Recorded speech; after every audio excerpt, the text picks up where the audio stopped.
Olá, é uma alegria ter você aqui e nós queremos continuar aprendendo sobre o que Jesus ensinou no Sermão da Montanha. Quero convidar você a abrir a sua Bíblia junto comigo no Evangelho segundo Mateus, capítulo 5. Hoje nós queremos estudar um pouquinho a partir do verso 21 até o verso 26. Abra a sua Bíblia. Enquanto você vai abrindo a sua Bíblia, eu quero começar introduzindo com algumas questões importantes antes de nós lermos esse texto e aprendermos sobre ele. O objetivo que Jesus tem é descrever os cidadãos do reino de Deus. Nas bem-aventuranças, ele nos oferece uma descrição geral da natureza essencial do cidadão cristão. O que é a descrição essencial, você pode também conferir nos vídeos anteriores no nosso canal do YouTube, você pode também estar aprendendo ali, além, obviamente, de ler o texto bíblico e meditar nele. Jesus ele nos revela as funções e o propósito do cristão nessa vida, neste mundo e a nossa relação também com a lei. Isso nós temos no capítulo 5. A nossa justiça precisa exceder em muito a dos escribas e dos fariseus. Os escribas e fariseus seguiam a lei de uma forma muito grande. E Jesus está mostrando para eles que eles estavam errados. E a nossa justiça enquanto cristãos precisa exceder, precisa passar aquilo que eles praticavam, porque o que eles viviam era exterior. Por dentro, no último estudo nós vimos isso, eles viviam muito mais uma podridão espiritual por dentro e uma bonita aparência por fora, o que diante de Deus não faz sentido algum. Portanto, em Mateus capítulo 5, no restante do capítulo, Jesus expõe a lei em contraposição à falsa exposição apresentada pelos religiosos daquela época, os escribas e os fariseus. Mateus capítulo 6, Jesus vai falar sobre a verdadeira natureza da comunhão com Deus, estabelecendo então um contraste com o ensino e a prática dos fariseus. Mas em Mateus capítulo 7, que queremos estudar daqui a algumas semanas, ele busca mostrar a verdadeira justiça divina conforme ela concebe a si mesma e a outros. Mas aqui no capítulo 5, dos versos 21 a 48, Jesus ele traz a verdadeira exposição da lei, trazendo 6 declarações, e essas declarações elas são ditas basicamente nos versos 21, 27, 31, 33, 38 e 43. E Jesus diz, a fórmula usada por ele é, vocês ouviram o que foi dito. Por quê? Porque os fariseus, os escribas estavam falando daquilo que eles sabiam, mas distorcendo, interpretando segundo a sua vontade, não de acordo com os padrões bíblicos. Portanto, as pessoas estavam cegas, aprendendo coisas que provavelmente eram distorcidas ou até mesmo erradas no seu tempo. Jesus estabeleceu determinados princípios e então ele começa a dar exemplos.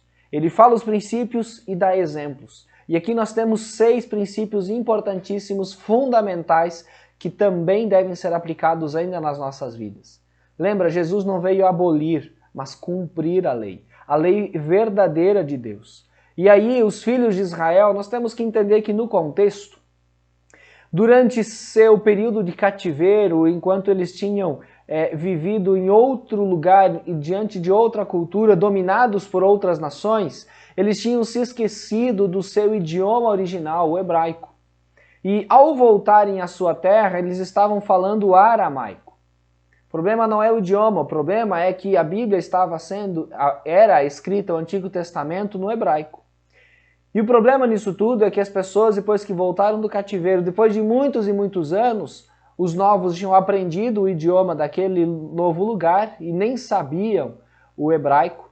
E aí havia-se a grande dificuldade de ler e de interpretar e de entender a Bíblia.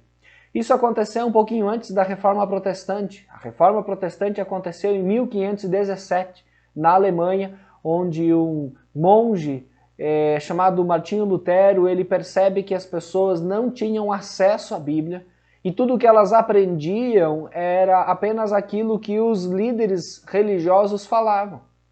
E a língua utilizada em toda a igreja, independente do seu país, era o latim.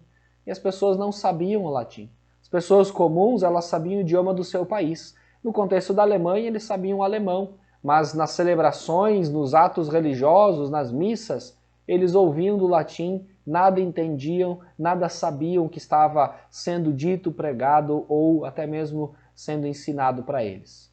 E aqui no contexto de Jesus, Jesus estava mostrando para as pessoas comuns que os líderes interpretaram erradamente a palavra de Deus. Olha como é sério a importância de um líder numa igreja local ensinando corretamente a palavra e como é sério quando as pessoas não estão aprendendo de fato e de verdade aquilo que a Bíblia está lhes dizendo. Entender muitas passagens da Bíblia, ela demanda o esforço de interpretar. Mas diante de tudo isso, nós precisamos estar cientes e conscientes da importância de termos uma Bíblia, termos uma igreja e termos pessoas que nos ensinem corretamente. E nos dias de hoje nós temos muitas pessoas ensinando, propriamente na internet, na televisão, no rádio, mas será que todas estão ensinando corretamente a palavra? E nós precisamos ter sabedoria, discernimento e cada vez um maior entendimento, um maior conhecimento da palavra, para saber se aquilo que eu estou ouvindo de fato eu devo praticar. Portanto, o povo de Israel não estava mais familiarizado com o hebraico, tinham dificuldades de ler, de entender, de aplicar a lei de Moisés, e o resultado foi uma grande dependência dos escribas, que eram aqueles que pregavam, que interpretavam, que compilavam a Bíblia, para que o povo pudesse conhecer, aprender e ouvir sobre a lei. O problema é que ali eles estavam ouvindo a interpretação dos escribas e não a correta exposição da lei, daquilo que Deus estava realmente ensinando. O Sermão do Monte ele é pregado por Jesus de acordo com a lei e aplicado corretamente. Ele não veio para trazer uma nova lei, uma nova ordem de Deus. Ele veio para cumprir aquilo que Deus havia lhe trazido para o povo há muito tempo. A lei ela nos traz a direção necessária e as respostas para responder corretamente e não dar apenas uma superficial resposta pessoal diante daquilo que nós estamos vivendo. Viver corretamente é viver de acordo com a lei. Viver erradamente é viver de forma superficial no mundo onde nós estamos vivendo. Jesus ele tinha como desejo mostrar o verdadeiro sentido e a intenção da lei. O que importa é o espírito da lei, a relação entre a forma e o conteúdo. Os homens sempre dão excessiva atenção à forma externa, ao invés de darem atenção ao conteúdo. Antes de nós lermos o nosso texto principal, que você está vendo aí na sua tela, eu quero ler para você 2 Coríntios capítulo 3, verso 6, quando no final do versículo, o apóstolo Paulo, no seu contexto, ele está terminando esse versículo dizendo: pois a letra mata, mas o espírito vivifica. Ou seja, o excesso de lei e viver a nossa vida somente pela lei, sem entender qual é o espírito por trás disso, nos traz um legalismo, nos traz um fardo, um peso muito grande. Por isso que a letra mata. Mas o espírito, ou seja, o sentido correto da lei, nos faz entender que ela é para o nosso bem, para vivermos a vida de forma correta, de forma eficaz. E aqui então nós temos o nosso texto, versículo 21 de Mateus capítulo 5, quero ler até o verso 26, vou ler na versão NVI, mas acompanhe na sua Bíblia, na sua versão aí também. Verso 21 diz: vocês ouviram o que foi dito aos seus antepassados, não matarás. E quem matar estará sujeito a julgamento. Mas eu digo a vocês que qualquer que se irar contra seu irmão estará sujeito a julgamento. Também qualquer que disser a seu irmão racá será levado ao tribunal. E qualquer que disser louco corre o risco de ir para o fogo do inferno. Portanto, se você estiver apresentando uma oferta diante do altar e ali se lembrar de que seu irmão tem algo contra você, deixe sua oferta ali, diante do altar, e vá primeiro reconciliar-se com o seu irmão, depois volte e apresente a sua oferta. Verso 25. Entre em acordo depressa com o seu adversário que pretende levá-lo ao tribunal. Faça isso enquanto ainda estiver com ele a caminho, pois, caso contrário, ele poderá entregá-lo ao juiz, e o juiz o aguarda e você poderá ser jogado na prisão. Eu garanto que você não sairá de lá enquanto não pagar o último centavo. Muito bem, aqui nós temos a lei. E como já observamos, Jesus ele começa falando, vocês ouviram o que foi dito aos seus antepassados. E essa é uma expressão que vai se repetir por mais 5 vezes nesse capítulo, porque são 6 os princípios que Jesus quer nos ensinar. Aqui nós temos a questão do homicídio, matar alguém. Isto é algo gravíssimo, não tenha dúvidas. E nós não queremos nem imaginar como é matar alguém. Porque apenas o sentimento, o pensamento já é pecado. Que dirá então a fazê-lo de forma literal? É algo terrível e isso não deve passar nem pela minha mente, nem pelo meu coração, muito menos o seu. Mas o que Jesus está dizendo? Enquanto os escribas e os fariseus não chegaram literalmente a assassinar uma pessoa, conforme julgavam, eles estariam observando a lei sem qualquer falha. O que eles ensinavam para o povo era, olha, se você nunca matou ninguém, você nunca cometeu de forma literal um assassinato, ok, você está livre, esse mandamento ele não te atinge, fique tranquilo quanto a isso. Mas você pode odiar as pessoas, você pode ficar irado com elas, você pode desejar matar elas, porque isso não é problema. Mas o grande problema é que a Bíblia diz que o nosso pecado começa no nosso coração. E para ele chegar à fase literal, ao acontecimento, a talvez matar alguém de forma propícia, de forma intencional, há um longo caminho que começa no nosso coração. E o pecado não é apenas o ato final, mas todo o processo que leva ao ato final também é pecado. E é tão sério quanto um ato final. A consequência de uma prisão, de talvez ficar 5, 10, 15, 20, 30 anos preso por ter matado alguém, e essa é uma consequência que nós não queremos viver e não precisaremos se não matarmos ninguém, como já disse, de forma literal. Mas desejar matar alguém é pecado diante do Senhor. É pecado que também nos leva à condenação e à morte eterna. Por isso nós precisamos prestar muita atenção naquilo que nós seguimos. É por isso que nós precisamos entender que o Espírito ele nos vivifica. Os fariseus eles perdiam literalmente de vista o Espírito da lei, que abrange a nossa atitude para com o próximo e que deve ser correta e amorosa. Eu devo amar as pessoas ao meu redor, eu não posso odiá-las. O ato de odiá-las significa que eu desejo a sua morte, ou pode significar esse desejo, que é pecado. A lei de Deus, ela se preocupa tanto com aquilo que provoca as ações, como com essas próprias ações. É o desejo de fazer essas coisas na mente e no coração do homem que real e finalmente é a questão repreensível aos olhos de Deus. Lembra, é do coração que saem os maus desejos, os maus desígnios e as más ações.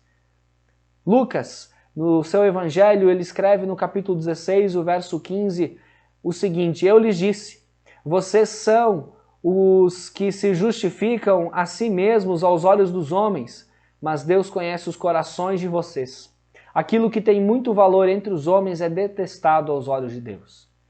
Essa referência que nós temos aqui aos líderes religiosos, aos escribas e fariseus, ela se dá pelo fato das aparências que eles viviam, mas a podridão que estava por dentro deles.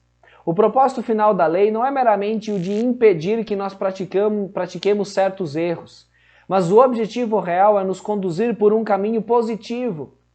A lei quer nos ensinar que não somente a gente deve fazer as coisas por direito, por regra, mas também por amar aquilo que nós fazemos. E seguir a lei deve ser um ato de amor, deve ser um ato de demonstração de amor para com Deus. Não apenas não querer matar alguém, mas não odiar, não se ficar irado, não desejar que essa pessoa suma da minha vida, não querer ver determinadas pessoas porque eu não gosto delas. Isto é pecado diante do Senhor. O propósito da lei é promover o livre desenvolvimento do meu e do seu caráter espiritual. Alguns textos bíblicos. Primeiro, Efésios capítulo 4, versículo 13, diz assim: até que todos alcancemos a unidade da fé e do conhecimento do Filho de Deus e cheguemos à maturidade atingindo a medida da plenitude de Cristo. Nós temos muito que aprender, até chegarmos nesse conhecimento, até nós alcançarmos essa unidade da fé. Romanos capítulo 8, verso 21 diz de que a própria natureza criada será libertada da escravidão, da decadência em que se encontra para a gloriosa liberdade dos filhos de Deus. A lei, ela me mostra que eu posso viver livre. Ela não me aprisiona. A lei também, ela contribui para que eu seja liberto através do entendimento claro de quem é Jesus na minha e na sua vida. O objetivo final de todo o ensino bíblico, da lei de Deus que nós temos na sua santa e soberana palavra, é que eu e você conheçamos a Deus. Para isso nós precisamos nos examinar à luz do exemplo de Jesus e não apenas em termos e em códigos mecânicos.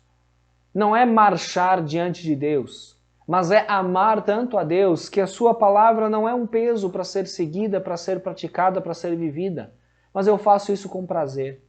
E a lei me diz que eu devo amar a Deus em primeiro lugar e devo amar o meu próximo como a mim mesmo. Se eu amo o meu próximo, eu não posso de forma alguma ter sequer o desejo de tirar a vida de alguém. Eu não posso ter nem sequer o desejo de querer matar alguém. De forma alguma, por ser um cristão, por amar a Jesus, eu devo amar também a sua palavra, devo amar aquilo que Jesus nos ensina. A disciplina na vida cristã, ela é boa e ela é essencial. A oração e o jejum, eles são recomendáveis. A oração, principalmente, deve fazer parte da nossa vida. Agora, os judeus, por exemplo, os fariseus, aliás, eles jejuavam 2 vezes na semana, quando, por lei, os judeus deveriam jejuar 1 vez por ano. Mas os fariseus era 2 vezes por semana. Olha que esforço, olha que homens santos. Mas como vimos no último estudo, isto era apenas uma aparência. Por dentro eles eram ocos, para não usar somente a palavra podres. Por fora, a aparência era impecável, porque eles seguiam a lei. Mas por dentro, eles desejavam que os seus inimigos morressem. Eles desejavam a morte de certas pessoas. Eles cometiam pecados tão terríveis como os pecados de forma literal, de forma visível para as outras pessoas. Portanto, jejuar 2 vezes na semana, orar 1 hora inteira por dia, apenas de forma disciplinar, de forma mecânica, me faz e nos faz perder de vista o objetivo inteiro do jejum e da oração. Olha o que diz Jesus no verso 20 do capítulo 5 de Mateus. Pois eu digo que se a justiça de vocês não for muito superior à dos fariseus e mestres da lei, de modo nenhum entrarão no reino dos céus. A nossa justiça precisa estar acima. E muito mais do que não matar alguém, não ser um assassino condenado pela lei brasileira no nosso contexto, nós devemos não desejar a morte de alguém. Olha o que a lei diz lá em Números capítulo 35, versículo 30 e 31. Números 35, versos 30 e 31 diz assim: quem matar uma pessoa terá que ser executado como assassino mediante depoimento de testemunhas. Mas ninguém será executado mediante o depoimento de apenas uma testemunha. Não aceite resgate pela vida de um assassino. Ele merece morrer. Certamente terá que ser executado. É interessante que esse texto ele é muito forte, porque vem aí a lei que diz olho por olho e dente por dente. E essa prática da execução trazia para o povo, e principalmente o povo que estava no deserto, um senso de unidade, um senso de pertencimento a uma lei que trazia uma proteção muito grande para com as suas vidas. E ela deveria ser vivida lá no Antigo Testamento dessa forma, para que ninguém pudesse ficar em perigo de, por exemplo, um assassino em série matando várias pessoas. Essa pessoa precisava ser exterminada do meio do povo sagrado e separado de Deus. Julgamento, ele indicava apenas o juízo baixado por algum tribunal local. Porque quando nós lemos o verso 21, nós vemos, vocês ouviram o que foi dito aos seus antepassados: não matarás, e quem matar estará sujeito a julgamento. O que os escribas que interpretavam a lei para o povo diziam é que, ok, se houver então a necessidade, um tribunal local ele vai dar a sentença. Quando lá no Antigo Testamento quem dava a sentença eram os líderes da época. Eram os líderes que eram os representantes de Deus. Não apenas num tribunal local montado por algumas pessoas que talvez pudessem ter um bom conhecimento, mas que estavam sendo iludidas pela interpretação destes escribas, que não estavam entendendo que muito mais do que uma lei, a lei de Deus, a lei de Moisés, ela trazia um relacionamento de Deus para com o seu povo. Relacionamento é o princípio da lei, não apenas uma coisa mecânica. Eu cumpro para sobreviver, eu faço para que eu me dê bem. Eu faço para garantir a minha vida e a segurança, tanto minha quanto da minha família. Não. Eu sigo a lei porque eu quero ter um relacionamento com Deus. Eu quero amá-lo. Eu quero entender do seu amor e entender cada vez mais que eu sou amado por Deus. Eu quero ser aceito por Deus, como quem eu sou mediante o sacrifício de Cristo. Porque antes de Cristo, nós éramos inimigos de Deus. Mas através de Cristo, nós nos tornamos filhos adotivos de Deus. O privilégio de chegarmos na presença de Deus que está ao nosso alcance. É diante de tudo isso que os escribas, eles nunca mencionavam nesse contexto a respeito de julgamento, julgamento divino. Eles reduziam a lei apenas a um ato. Então, parece até certo ponto que, puxa vida, matar alguém, a pessoa vai ser julgada, vai receber a sua sentença, em alguns casos a morte, em alguns outros casos algumas exceções, e das exceções, as exceções poderiam virar regras ao longo dos anos. O fato é que a lei lá do Antigo Testamento já estava muito distorcida na época de Jesus. E de novo, é por isso que Jesus traz o seu ensino de que ele queria trazer o cumprimento da lei, e não a abolição, e não a dissolução da lei. O apóstolo Paulo, antes de ser convertido, pensava que ele vinha cumprindo a lei de forma perfeita. Mas em Filipenses, Paulo escreve que tudo aquilo que ele julgava ser importante, ele passou a considerar isso como esterco, como lixo, como refúgio. O fato de ser um grande seguidor da lei, porque isso não lhe trazia o relacionamento com Deus que ele deveria ter.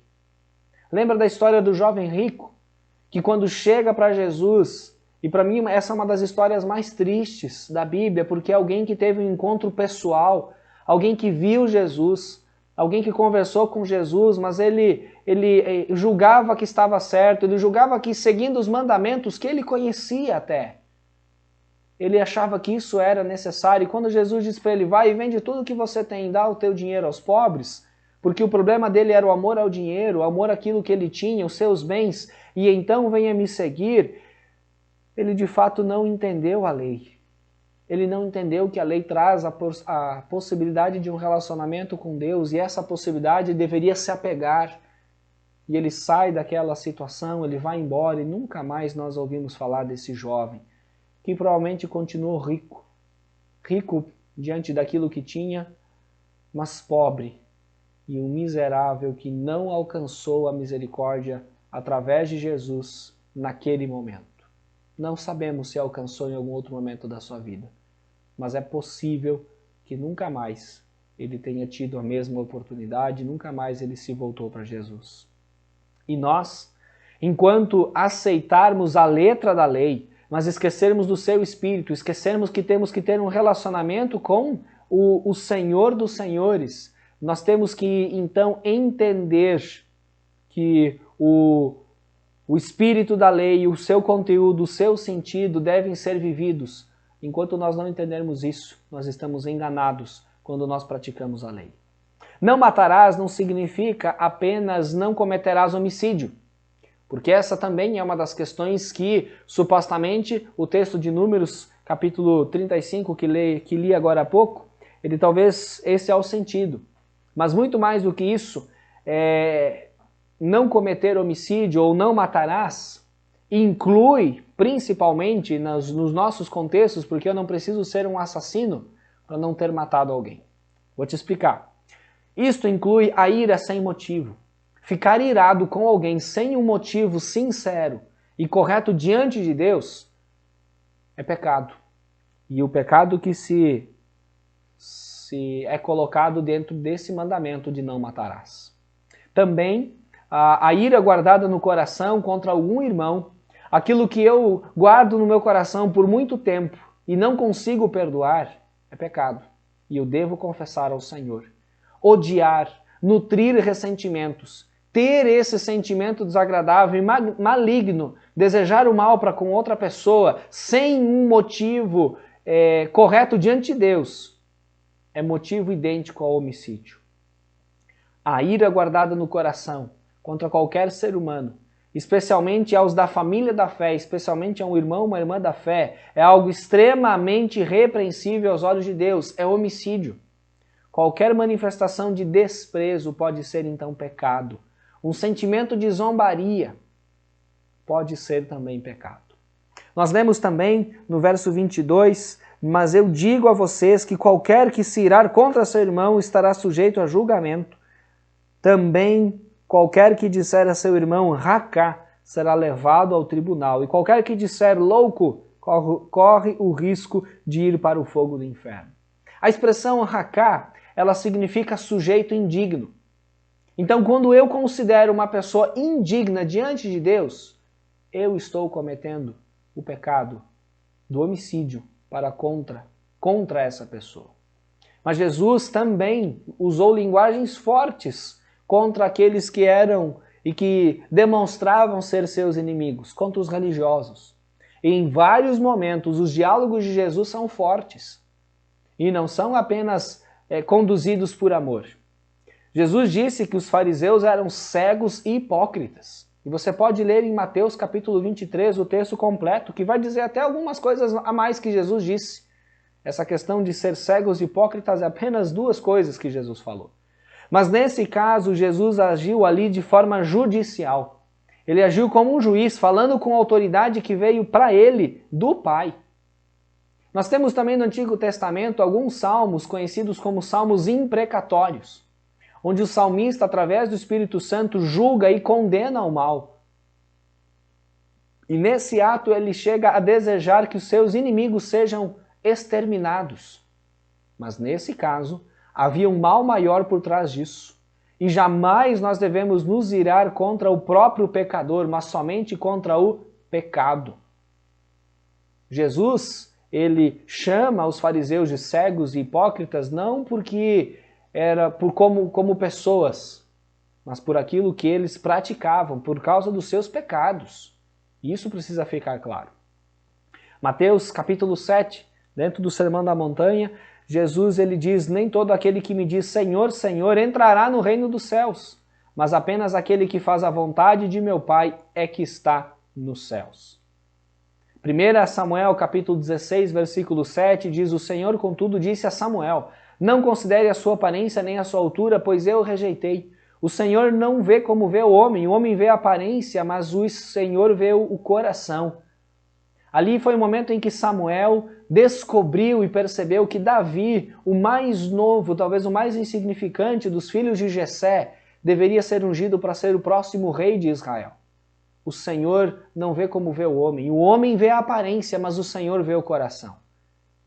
E é interessante que, diante desse texto, nós temos que também fazer a observação, o verso 23 diz, portanto, se você estiver apresentando uma oferta diante do altar, e ali se lembrar de que seu irmão tem algo contra você, deixe sua oferta ali diante do altar e vá primeiro reconciliar-se com seu irmão, depois volte e apresente sua oferta.